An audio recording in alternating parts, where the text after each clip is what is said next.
igreja, com a paz do Senhor Jesus? Amém! Glórias a Deus. Que bênção, igreja, estar sobre este lugar. Para mim é sempre uma alegria estar junto com vocês. Abra a Bíblia no livro de Daniel.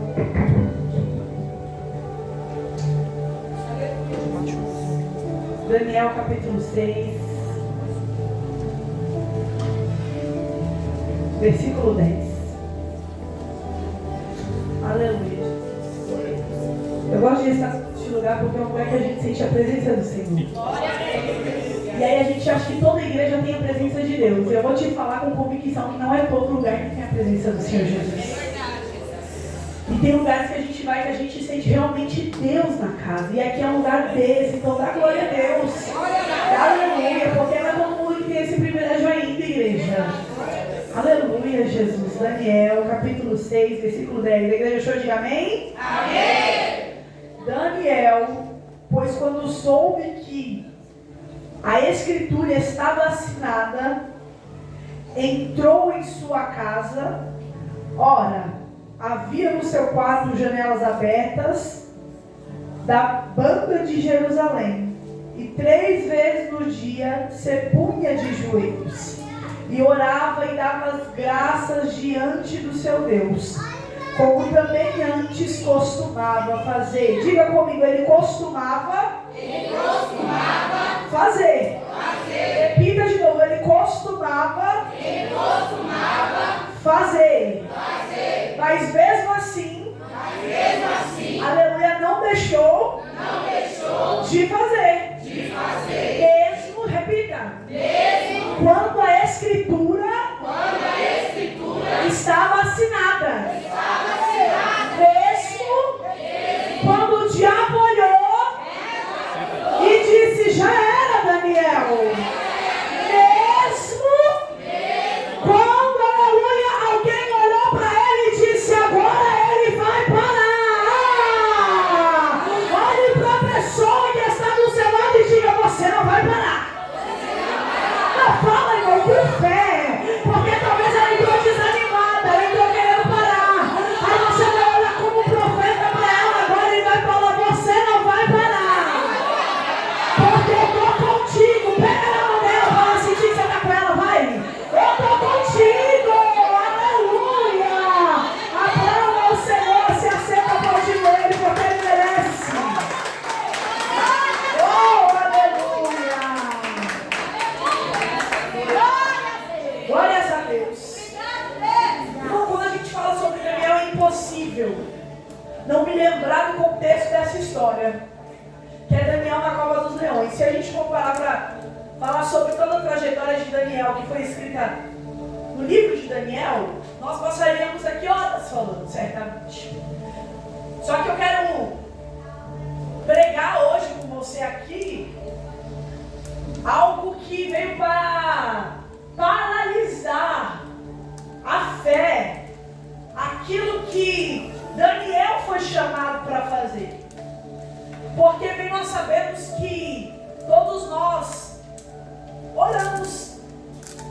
O crente que é um crente bom é um crente que ora, não é não? É um crente que jejua, é um crente que busca. Só que nós também entendemos que existem no nosso meio pessoas que têm esse dom de intercessão, tem esse chamado de, muitas das vezes, de oração, que é algo que muitas das vezes nem todo mundo tem. Como assim, Jéssica, nem todo mundo tem? Nem todo mundo consegue orar 3 vezes ao dia como Daniel orava.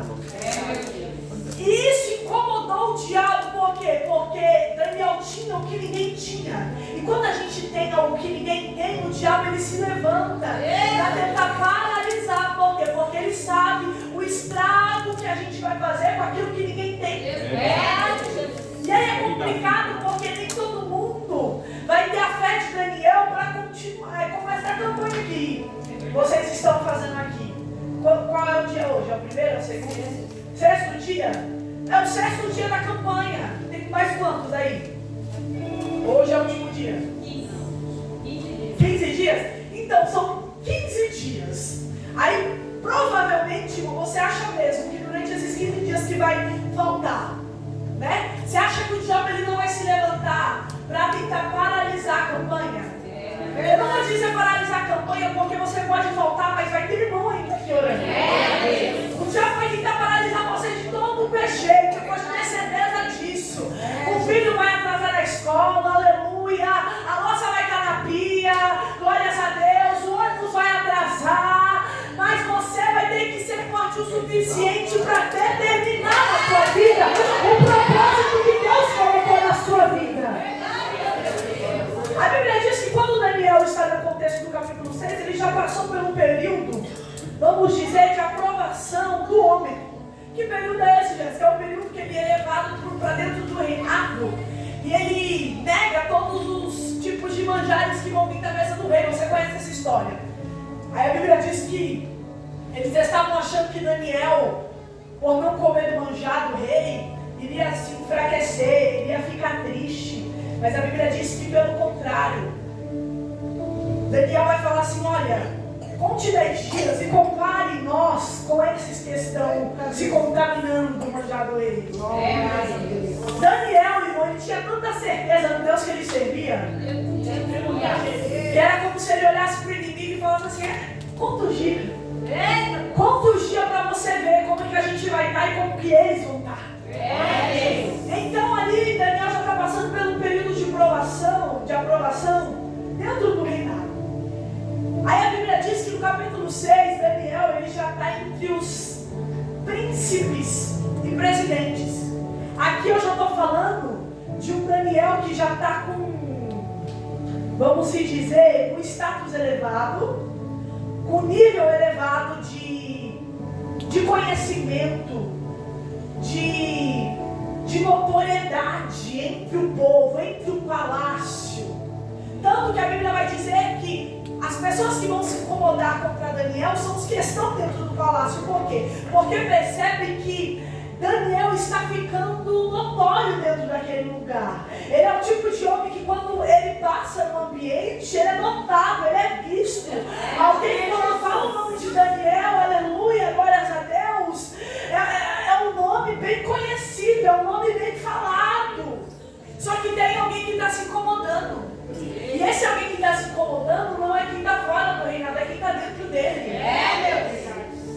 Aí a Bíblia diz que vão começar a se incomodar porque o rei pensa, a Bíblia vai dizer no versículo 3, que o rei vai pensar em constituir Daniel sobre o reino. A Bíblia não diz que o rei vai constituir, a Bíblia diz que o rei vai pensar. Ou seja, não é um fato ainda, não é algo que aconteceu ainda. Então, quando aqueles que estão contra Daniel, a oposição que está vindo sobre a vida de Daniel, ouve isso, eles vão falar assim: a gente precisa parar ele. De algum jeito a gente precisa achar alguma brecha na vida dele. A gente precisa achar algo, aleluia, glórias a Deus, para que a gente denuncie ele. Então preste atenção que tem coisas que vão acontecer na nossa vida, melhor dizendo, tem coisas que nem aconteceram na nossa vida e já está incomodando, aleluia, algumas pessoas. Eu não vou falar nem de pessoas, irmão, na figura humana, porque a Bíblia diz que a nossa guerra, ela não é contra a carne, ela não é contra o sangue. Então eu vou mudar e vou ser mais específica para você entender, aleluia, o porquê que você não entende, o porquê que o diabo tem atacado tanto a tua casa, o porquê tanta guerra espiritual que você sofre durante as madrugadas, aleluia, porque tanta perseguição, se você está sendo, aleluia, alguém alinhado ao propósito, à palavra de Deus, é o Senhor dizendo para você: ei querida, ei querido, é porque o diabo já sabe, aleluia, onde você vai chegar. Não, Jéssica, você está dizendo que nem aconteceu. Você está dizendo que meu marido nem foi salvo, meu ministério não foi nem levantado, aquilo que Deus me prometeu nem aconteceu ainda, mas o diabo já está se levantando com investidas. Eu estou dizendo, aleluias, que enquanto a promessa do Senhor não se cumprir na sua vida, o diabo vai usar todas as armas possíveis que ele tiver ao seu redor. E quando eu digo todas as armas possíveis, eu digo de gente da tua casa, eu digo é gente que está do teu lado, eu digo, aleluia, glórias a Deus, aquela amiga, aquele amigo que você confia. confia. Eu vou mais além. Eu digo muitas das vezes, aleluia, pessoa, que você dorme no mesma cama, mas o Senhor está dizendo, não se preocupa. Por quê? Porque não é ele, não é ela, é o diabo tentando parar aquilo que eu nem fiz ainda. E você tem que ser crente o suficiente. Porque eu estou pregando para crente. Não é possível que numa segunda-feira como essa, 7h30 da noite, tem um povo reunido, aleluia, orando, clamando, não é crente. Por isso eu estou pregando para a gente que é crente aqui. Você tem que ser maduro o suficiente para entender. Porque o tanto de gente que eu vejo saindo da igreja, por quê, Jéssica? Eu já ouvi, sabe o que, irmãos? Ai, Jéssica, eu não aguentei. Eu falei, por que você não aguentou, querida? Porque eu profetizava na vida dos outros, na minha vida não acontecia. Porque eu pregava para os outros, mas parece que a minha pregação não fazia efeito na minha vida. Uma pessoa que atingiu esse nível, ela não entendeu, igreja, o que é ser chamado por Deus. O que é, muitas das vezes, estar em evidência, porque as pessoas, elas falam em estar em evidência, mas nós vemos aqui que Daniel, ele é alguém que está em evidência, mas ele está em evidência e ele não perde a postura de crente que ele tem. Então não é errado quando Deus te coloca em evidência. Não é errado quando Deus leva o teu nome para reuniões grandes, para lugares altos, para empresas. Não é errado, pelo contrário. Quando Deus é um crente como Daniel, cheio de Espírito Santo, com Espírito excelente, a Bíblia vai dizer, que Daniel, ele era notado por todos porque ele tinha um Espírito excelente. Sabe o que é um Espírito excelente? Ele era melhor que todo mundo. Ele era o melhor, igreja. Só que em momento nenhum eu vejo Daniel batendo no peito e dizendo, eu sou o melhor. Eu faço, eu aconteço, e se não tiver eu, não tem jeito. Não. E é por isso que Deus escolhe liberar esse espírito de excelência para Daniel. O espírito de excelência qual é, gente? Que é aquele que tudo que você toca, irmão, dá certo. Até o que dá errado tem que dar certo. Por quê? Porque existe algo em você que não é de você, mas é dele. Sabe aquele projeto, muitas das vezes? Que o pastor às vezes entrega na tua mão, o pastor entrega na tua mão, você olha e fala, meu Deus. Vou usar o meu exemplo. Eu sou professor da escola dominical lá na minha igreja, dos jovens. Quando o pastor entregou o projeto na minha mão, tinha um jovem. Sabe onde você ir no primeiro dia e não tem ninguém? Aí no segundo dia tem um, aí você tem que dar aula para aquele um. Aí no segundo dia vai 2. Aí você tem que fazer alguma coisa. Aí você tem que movimentar um grupo de jovens. Você tem que ir lá, se turmar com eles, fora orar, descer monte, sobe monte, para ver, né, se o céu se movimenta ao nosso favor. Por que você está falando isso, gente? Você sabe por que eu estou falando isso? Aleluia! Porque existe um Espírito excelente aqui, igreja, que quer pousar sobre a vida de algumas pessoas. E Deus está dizendo que Deus vai colocar projeto na mão de algumas pessoas aqui, que quando você olhar para o projeto, quando você olhar para aquilo que Deus colocar nas suas mãos, você vai falar, Jesus, mas tem tão pouca gente, mas não vai dar certo. É Deus falando, ei, até aquilo que parece que não vai dar certo, quem tem o Espírito excelente de Daniel, quando pisa, quando toca, quando convida, ai, dá certo, prospera, anda pra frente. Então não tenha medo quando Deus colocar um projeto na tua mão. Não tenha medo quando Deus, aleluia, confia um ministério nas suas mãos. Às vezes parece que, meu Deus do céu, aleluia, mas não vai dar certo, não vai acontecer. Se for pelas tuas mãos, querida, não dá mesmo. Mas você não vai no teu nome, você não vai no nome do pastor, você não vai no nome da liderança. Em que nome eu vou, Jéssica? Você vai no nome do Deus de Daniel, que é o seu e o meu Deus. Só que aí, perceba que quando Deus entrega um projeto na nossa mão, seja ministerial, seja financeiramente, seja qual for o projeto que Ele tem na nossa mão, Ninguém quer, por quê? Porque parece que é um projeto falido, parece que não tem ninguém. Só que aí quando começa o projeto, começa a crescer, o grupo começa a crescer, a igreja começa a crescer, o projeto começa a expandir. Aí aquele que não queria o projeto, não dava muita importância, ou até mesmo rejeita de alguma forma, porque acha que não vai dar certo. Essa mesma pessoa se levanta, como esses opositores de Daniel, para tentar paralisar a fé dele. Eu não sei porquê, mas o Senhor ele está mandando dizer que existem pessoas aqui que têm um espírito tão excelente igual de Daniel, que Jesus entregou coisas nas suas mãos. Aleluia, glórias a Deus. Só que o diabo ele tem feito tudo para paralisar isso.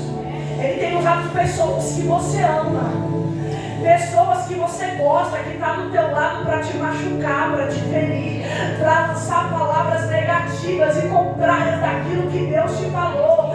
Mas deixa eu lhe falar algo, não se preocupa, minha querida, não se preocupa, meu querido, porque hoje nós vamos aprender a ser crente como Daniel foi. Hoje nós vamos aprender a ter esse espírito excelente, essa perseverança que Daniel teve. Aí a Bíblia diz que agora eles vão olhar e vão falar, mas e aí? A gente não acha uma brecha nele. Porque cá para nós, igreja, tem um monte de gente assim, esperando eu e você cair. Tem um monte de gente assim, falando, vamos ver até onde ela vai.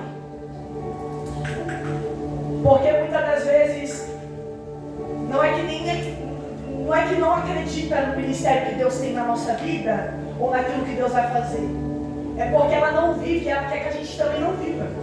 Só que ela não renuncia o que a gente renuncia, então ela não vai viver o que a gente vai viver. Entendeu? Aí Daniel não se acha brecha nele. Aí sabe, os caras é tão astuto que eles vão falar assim, já que a gente não consegue achar brecha nele, sabe como que a gente vai conseguir achar uma brecha em Daniel? Na lei do Deus dele. Porque quando não conseguirem tocar em mim, você, vão tentar tocar na nossa fé, pastor. Vão tentar tocar naquilo que a gente tem mais de precioso. Quem nunca ouviu? Vive na igreja, vai estar todo dia na igreja. Quem nunca ouviu, igreja? Esse tipo de comentário de gente, muitas das vezes, que é da nossa família, que é do nosso ciclo de parentes. Porque não entende o mistério, como foi cantado hoje aqui, que Deus tem comigo e tem com você. Aí quando eles não conseguem achar brecha para acusar eu e você, eles vão tentar achar brecha, aleluia, no Deus que a gente serve. Mas eles se esqueceram do Deus que a gente serve. É o Deus de Abraão, é o Deus de Isaac, é o Deus de Jacó. É o Deus que não perde batalha. É o Deus que abriu o mar vermelho. É o Deus que abre a madre da estéreo. É o Deus que multiplica. É o Deus de milagre. É o Deus de livramento. Não tem brecha nesse Deus. Não tem. Vamos ver então na lei do Deus dele. Eles vão tentar ferir Daniel na parte mais importante de Daniel. Aí a Bíblia diz que eles vão até o rei e vão induzir ao rei, dizendo, vamos fazer uma lei que durante 30 dias ninguém poderá fazer pedido a nenhum Deus. Somente ao Senhor Rei as pessoas poderiam pedir, somente ao rei. Não poderiam fazer pedidos a outros deuses, seja qual fosse. A Bíblia diz que o rei ele assina. E a gente sabe que naquela época, quando o rei assinava qualquer tipo de lei, documento, enfim, não poderia ser revogado. Teria que ser cumprido. Teria que ser cumprido, mesmo se ele mudasse de ideia. Porque a gente vai ver que quando a notícia chega até o rei, o coração do rei chora tanto e dói tanto, que ele jejua por Daniel. De tão afinidade que ele tinha com Daniel. Então, a Bíblia agora diz que quando Daniel ouve estas coisas, Daniel para de orar? Não. Daniel vai reclamar com o rei? Não. Daniel vai reclamar com Deus? Não. A Bíblia diz que quando Daniel soube que a escrita estava assinada, ele entrou onde? Na sua casa. E a Bíblia faz questão de anunciar que na casa de Daniel tinha janelas que eram abertas. E eu imagino a cena, irmão, de Daniel entrando e os acusadores de Daniel do lado de fora, porque eles ficam assim, viu? Só esperando para ver o que ia acontecer. Só para ver se Daniel ia negar a fé dele. Só que agora Daniel entra no quarto, entra na casa, melhor dizendo, e é janela aberta para tudo quanto é lado. E você acha que Daniel vai fechar a janela? Não. Igreja, sabe por que Daniel ele é posto na cova dos leões e é imputado isso a ele? Não foi porque ele orou. Sabe por quê? Porque ele poderia muito bem ter orado escondido em qualquer canto da casa dele. Ele poderia ter entrado no banheiro da casa dele, fechado a porta e orado. Ele poderia ter fechado as janelas da casa dele e orado. Mas sabe por que Daniel ele foi para a cova dos leões? Sabe por que Daniel, aleluia, passou por tudo isso? Porque ele disse com ele: eu não vou mudar o costume, porque a Bíblia diz que era costume dele. Ou seja, ele fazia todo dia. Então ele estava acostumado. Ele falou: eu não vou mudar quem eu sou em Deus por causa deles. Eu não vou, aleluia, me adaptar a eles porque eles querem. Sabe por quê? Porque hoje a moda é essa. O evangelho de hoje é esse. Qual, Jéssica? É o que eles querem. É a Bíblia que tem que se adaptar a eles. Não. Não é eles que tem que se adaptar à Bíblia, não. É a Bíblia que tem que ser o que eu quero. É a Bíblia que tem que andar onde eu quero. Ei, não! O evangelho não mudou. O costume não mudou. Aleluia! É você, querida, que tem que se enquadrar a Bíblia. É você que tem que andar conforme ela anda. Então Daniel ele poderia ter mudado. Não tinha problema. Só que a fé dele era tão grande que ele olhou. E eu conjecturo, igreja, sem ferir o texto, que eu imagino Daniel pensando, orando a Deus, falando: Senhor, o mesmo Deus que livrou, aleluia, os meus amigos da fornalha ardente, que fica no mesmo capítulo, que fica no mesmo livro, vai ser o mesmo Deus que vai livrar eu da cova desses leões. Porque você acha que Daniel não sabia, irmão, que ele ia ser, aleluia, glórias a Deus, colocado dentro de uma cova? Você acha que ele não sabia, aleluia, glórias a Deus, que ele estava prestes a morrer, aleluia? Mas ele sabia do Deus que ele servia, que é o Deus de livramento. A Bíblia vai falar que quando chega a notícia, Daniel é colocado dentro da cova. Agora o rei fica sabendo e se lamenta. E a primeira coisa que o rei faz quando amanhece é ir até a cova. Aí você percebe o efeito que a vida de Daniel causava dentro do palácio. Por quê? Porque um rei que não servia ao Deus de Daniel, a primeira coisa que ele faz quando ele chega na cova é falar: Daniel, o seu Deus te salvou. Perceba que até o rei tinha fé que Deus poderia livrar o leão da cova. Como assim, Jéssica? Vou explicar para você. Tem gente que está ao seu redor que muitas das vezes não verbaliza para você e nem mostra para você. Mas tem muita gente que está olhando para a tua fé e se inspirando nela. Tem muita gente que está olhando para você, aleluia, glórias a Deus, e você às vezes não precisa nem abrir a boca. Por quê? Porque só a sua atitude demonstra ao servo e a serva de Deus que você é. Daniel, o seu Deus te livrou. A Bíblia vai dizer que Daniel vai falar: ó Senhor, Viva para sempre, ó Rei. Meu Deus, me livrou da cova dos leões. Eu vou repetir, o Deus de Daniel que livrou ele, está te livrando hoje, aleluia. Glórias a Deus, de algumas bocas de leões. Se não fosse a misericórdia do Senhor, nós já teríamos sido consumidos. Se não fosse a graça de Deus na nossa vida, nós não estaríamos aqui. Se coloque de pé.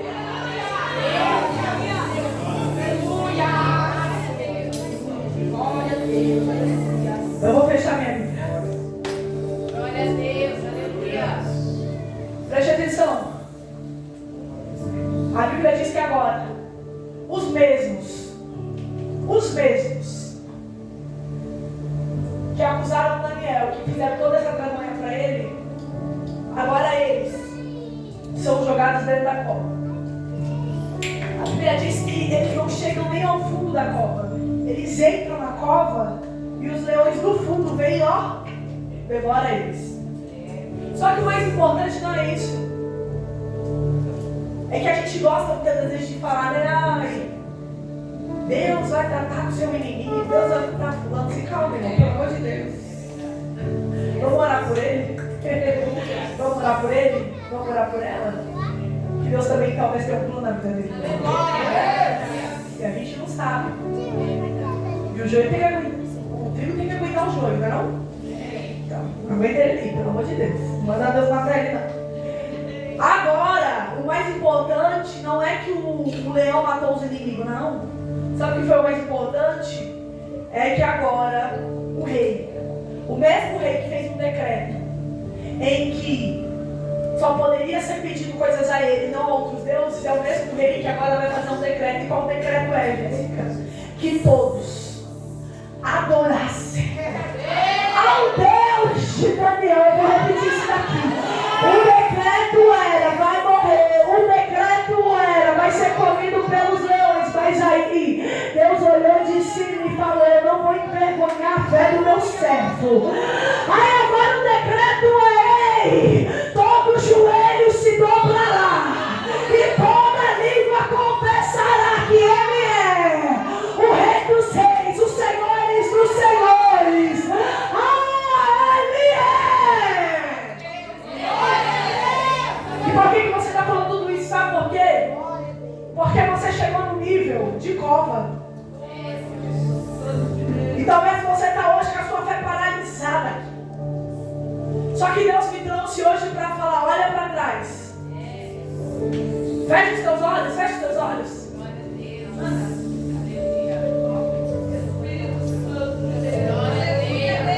Feche os seus olhos, feche os seus olhos. O Senhor está dizendo para mim, olha para trás agora, Daniel. Porque eu não estou falando com um crente novo convertido, eu estou falando com um crente Daniel. É crente que já viu Deus livrar Sadraque, Mesaque e Abednego da fornalha. É crente que quando olhou, aleluia, para o mundo, falou, não, eu não me contamino com os manjares. Aí Deus me trouxe para te falar, olha para trás, Daniel. Vê tudo que eu fiz. Vê tudo que eu fiz na sua vida. Você acha mesmo que essa cobra vai matar você, vai paralisar você? Você acha mesmo, aleluia, que o Deus, aleluia, te livrou? Os seus amigos não é o mesmo Deus que te livra. Arabanda e a ceia. Você veio num culto como este, irmão, nessa campanha. E veio chorando, veio gemendo. Mas você veio, mas está difícil, Jéssica. Sabe por que está difícil? Porque agora você está no nível da cova. E o nível da cova determina quem fica e quem sai. Eu vou repetir. Não estranhe quando você chegar no final dessa campanha e você não vê meia dúzia, que não estranhe. Por quê? Porque agora está no nível da cova. E o nível da cova vai determinar quem vai continuar orando, quem vai continuar buscando ou quem vai retroceder.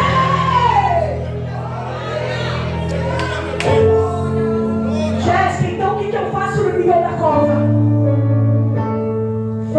você costumava fazer o quê? A orar. Mas eu não tenho força, Jéssica. Eu sei que às vezes falta até palavra. Eu sei que às vezes não consegue nem sair a tua voz. Mas mentaliza os teus pensamentos em Deus e começa a falar para Ele o que você está sentindo. Aleluia. No começo da ministração eu mandei você olhar para a pessoa que está do teu lado e falar: ei, você não vai parar. Sabe por quê? Porque o diabo está fazendo de tudo nesse nível da cova para você entregar teu ministério, para você olhar para trás, para você paralisar aquilo que Deus tem na sua vida. Mas Deus me trouxe para te dizer: ei, o nível da cova não veio para te matar, mas veio para quê? Veio para glorificar o nome do Senhor.